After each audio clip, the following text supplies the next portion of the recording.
If you're having trouble with WhatsApp notifications not showing up on your mobile screen, you're in the right place. Today I'm going to show you how to solve this issue once and for all.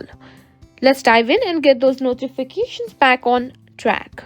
We'll go through a series of steps to troubleshoot and fix the issue. The process is quite similar in iPhone, but let's focus on Android first. Start by opening the Settings app on your phone and go to apps and notification on Android device. Scroll down and select WhatsApp from the list of the apps. Tap on notification and make sure the notifications are turned on. Now let's go to iPhone. Go to Settings app on your phone, tap on notifications, scroll down and select WhatsApp.